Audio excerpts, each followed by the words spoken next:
जिल्लाका विकास कार्यहरू भाइ बहिनीहरू हामी स्वागत गर्छौँ तपाईहरुलाई नेपाल अनलाइन स्कुलमा। भाइ बहिनीहरू अघिल्लो क्लासमा हामीले के पढेका थियौँ भने जिल्ला समन्वय समिति हो, डिस्ट्रिक्ट कोअर्डिनेसन कमिटी। अब हामी जिल्लाका विकास कार्यहरू, विकास भन्ने बित्तिकै के बुझिन्छ, के सम्झिनुहुन्छ विकास भन्ने बित्तिकै तपाईहरु भाइ बहिनीहरूले भन्नुहोस् त। पुल, पुलिसो, बाटो हैन, व्यवस्थित सडक हैन, नाली, फोहोर व्यवस्थापन, यी कुराहरू भयो। अब कुरा गरौँ थोरै हामी यहाँ है। आदरणीय मामा लेखिने चिठीको फर्मेटमा, चिठीको मोडलमा दिएको छ। ओखलढुङ्गाबाट पठाइएको लेखिएको रहेछ 2070 साल 2 महिना 7 गते भन्दा आदरणीय मामा नमस्कार भनेको छ हो। ल मामा, यहाँ हामी सन्चै छौँ। तपाईँ सम्पर्क नगरेको धेरै समय भयो। तपाईँले सम्पर्क नगरेको धेरै समय भयो। हुन त जिल्ला समन्वय समिति प्रमुख भएर पनि व्यस्त हुनुभएको हो कि हैन? जिल्ला समन्वय समितिको प्रमुख हुनुभएको रहेछ, उहाँले लेखिएको रहेछ मामालाई। मामा कुन रहेछ त? जिल्ला समन्वय समितिको प्रमुख हुनुहुनेछ। घरमा सबैले तपाईँको जिल्लामा भएको धेरै विकास कार्यहरू बारेमा सुन्ने गरेका छौँ। मैले हाम्रो जिल्लामा भएको विकास कार्य लेखेर पठाएको छु। तपाईँको जिल्ला जस्तै बनाउन हामीले अब के गर्नु पर्ला लेखी पठाउनु होला अरे हो। तपाईँको बसाइ सराई विराटनगर गएको 15 वर्षमा यहाँ धेरै परिवर्तन भए जस्तो लागेको छ। तपाईँहरू बसेसरी विराटनगर गएको 15 वर्षमा यहाँ भनेको विराटनगरको जिल्ला सभाको प्रमुख हुनुहुँदैछ है मामा चाहिँ। हुन त तपाईँको जिल्ला ठुलो परिवर्तन भइरहेको होला। यहाँ पनि धेरै विकास कार्य भएका र हुनेवाला छन्। पहिले जस्तो सबै कुरा गाह्रो छैन। खानेपानी धारा त प्रत्येक घरमा आइसके मामा। हाम्रो छिमेकी नगरपालिकामा क्याम्पस खुल्यो अरे। आमा हेर्नुहोस् त, नजिकको नगरपालिकामा क्याम्पस पनि खुल्यो अरे हो। अब हामीले उच्च शिक्षा निमित्त सहर जानु परेन। हाम्रै गाउँपालिकामा पनि 4वटा अरू आधारभूत विद्यालय स्थापना भयो र हामी पढ्ने विद्यालयमा कक्षा 12सम्म पढाइ हुन्छ। आहा, कस्तो राम्रो भएको छ। अब एक प्राविधिक शिक्षालय हाम्रो जिल्ला सदरमुकाममा खुलाउने प्रयास गरिरहेको छ। भनेको प्राविधिक शिक्षा विद्यालय त हो। भने प्राविधिक विद्यालय भने के भने तपाईँको टेक्निकल सब्जेक्ट्सहरू जस्तै इन्जिनियरिङ भयो, नर्सिङ भयो, यी विषयहरू पढाउने सिपमूलक यी विधाहरूमा पोख्त बनाउने लगायतका कुराहरू भयो है। अब हामी जाउँ अर्कोमा। तपाईँहरू यहाँ हेर्नुहोस् त, विराटनगर जाँदा 2-3 दिन हिँडेर जानुभएको थियो अरे। अहिले हाम्रै घरको माथिको डाँडामा मोटर आइसक्यो। मोटर आइसक्यो भनेको मोटर चल्ने बाटो बनिसक्यो भन्न खोजेको है। दसैँको बिदा म पनि मोटर चढेर मामा घर आउने छु। हाम्रो बेसी छेउबाट बग्ने मुलुङ खोला जौलुङ्गे पुल बन्दैछ नि।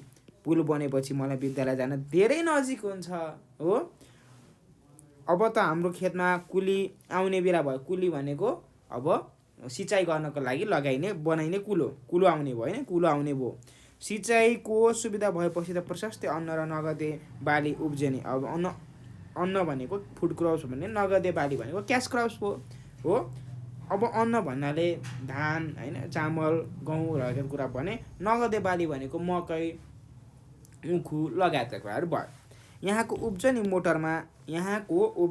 मोटरमा लगी सहरसम्म पुर्याउन सकिने भएको छ अरे। यहाँको उब्जनी मोटरमा लगी सहरसम्म पुर्याउन, यहाँको उब्जनी जस्तै भैँसीले दुध दियो, त्यहाँ गाडी लिन आउँछ, लगेर सहरमा डेरीमा बेच्यो हो। त्यहाँबाट तरकारी किन्यो, लगेर सहरमा बजारमा बेच्यो। यस्तो कामहरू भइरहेको छ भन्न खोजेको छ। सहरमा लगी बेच्दा धेरै राम्रो आम्दानी हुँदो रहेछ अरे। बुझ्नुभयो? सहरमा लगी बेच्दा हो, यहाँको उब्जनी मोटरमा लगी सहरसम्म पुर्याउन सकिने भएको छ। सहरमा लगी बेच्दा राम्रो आम्दानी हुँदो पनि रहेछ अरे हो। यहाँका मानिसले बचत गर्ने बानीको विकास गरेका छन् हो। ब्याङ्क खुलेपछि त हेर्नुहोस् त, बचतलाई नजिकै सहकारीमा जम्मा गर्छन्। त्यसको आर्थिक लेनदेन सहज भएको छ अरे। मामा, अब त हाम्रो गाउँमा पनि टेलिफोनको सुविधा हुने भयो नि। यहीँबाट तपाईँसँग कुराकानी गर्छु म। अब त चिठी पनि लेख्नु पर्दैन भन्दैछ नि खासमा त। दक्षिण कोरियामा रहेका हाम्रा काकासँग पनि यहीँबाट कुरा हुन्छ। संविधान दिवसको दिन सबैको घरमा बिजुली बत्ती बल्दैछ अरे। हेर्नुहोस् त, संविधान दिवसको दिन। ल हेर्नुहोस् कति राम्रो।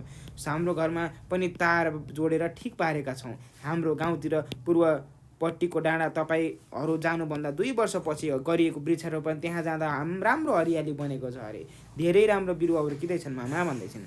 हाम्रो गाउँपालिका र प्रदेश सरकार मिलेर जलेश्वर महादेवको मन्दिर क्षेत्रलाई पर्यटकीय क्षेत्रमा विकास गर्न भन्ने काम हुँदैछ अरे। हेर्नुहोस् त कस्तो राम्रो, त्यहाँ आयुर्वेदिक स्वास्थ्य चौकी बनाउने कार्य पनि हुँदैछ।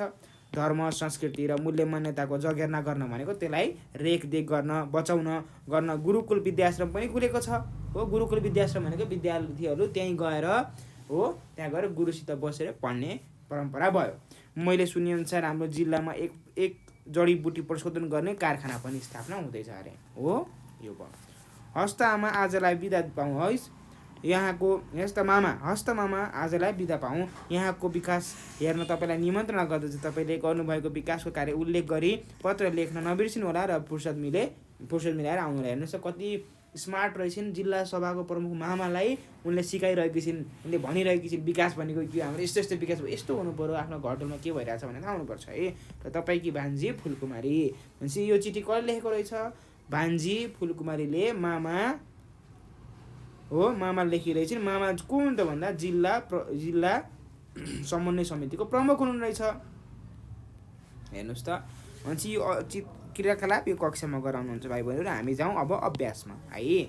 तलका प्रश्नको छोटो उत्तर देऊ भनेको छ। क नम्बरमा फुलकुमारीले लेखेको पत्रको आधारमा ओखलढुङ्गा जिल्लामा पहिलाको अवस्था कस्तो रहेको पाइयो अरे। हेर्नुहोस् त पहिला मोटर बाटो पनि रहेनछ, पहिला बिजुली पनि रहेनछ, अहिले बल्ल जोड्दै छिन् भन्दैछिन् हो। अनि त्यसपछि पहिला अलि ग्रामीण क्षेत्र रहेछ हो। अनि त्यसपछि सिँचाइ रहेनछ, खेतमा सिँचाइ कुलो रहेनछ त्यहाँ है। यो कुरा बुझ्यौँ। के कारणले गर्दा ओखलढुङ्गा विकास हुँदै गएको होला आफ्नो भनाइलाई ख अरे। के कारणले, मेरो विचारमा मैले के भन्छु तपाईँले के लेख्नु भने ओखलढुङ्गामा के भयो त सडक पुगेको कारणले गर्दा र मान्छेहरूमा जनचेतना फैलेको कारणले गर्दा ओखलढुङ्गा विकास हुँदै गएको भन्ने हो। हामीलाई विकास किन चाहिन्छ भनेको छ। हामीलाई विकास किन चाहिन्छ हेर्नुहोस् त। ओखलढुङ्गा पहिलाको अवस्था कस्तो थियो र अहिलेको अवस्था कस्तो छ।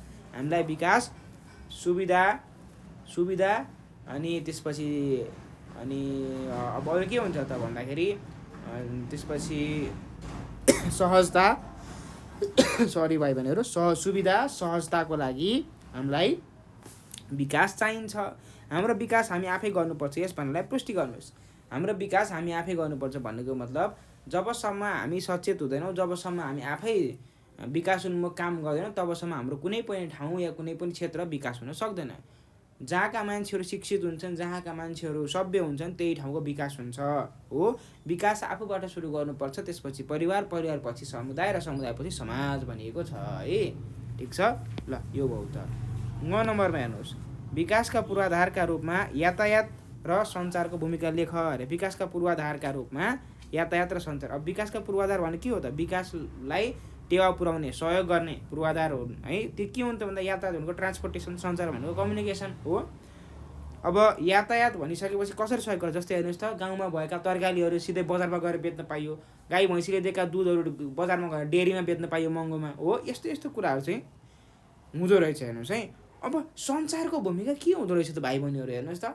अब हेर्नुहोस् त सञ्चारको भूमिका के हुँदो रहेछ भने अब हेर्नुहोस् जस्तै नानीले आफ्नो गाउँमा भएको अब कतारमा हुनुभएको अङ्कललाई फोन गर्न पाइरहेकी छिन्। त्यस्तै गरी उनले अब यसरी जिल्ला समन्वय समितिको प्रमुख हुनुभएको मामासित विकासका कुरा चिठी पर्खिनु परेन।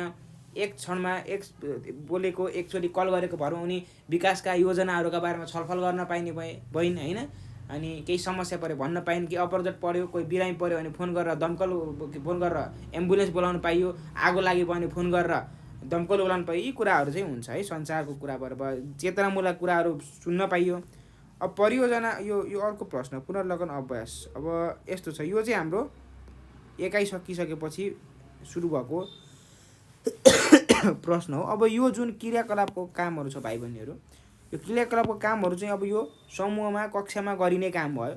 यो क्रियाकलाप कामहरू हामीलाई शिक्षकले कक्षामा बनाउनुहुन्छ। यो कुराहरू खासै ठुलो कुरा छैन। यो कक्षामा गराउनुहुन्छ सबै कुरा हामीले अभ्यासमा गरेका कुराहरू नै हो, नयाँ कुरा केही छैन भाइ बहिनीहरू। अब हामी हेर्नुहोस् त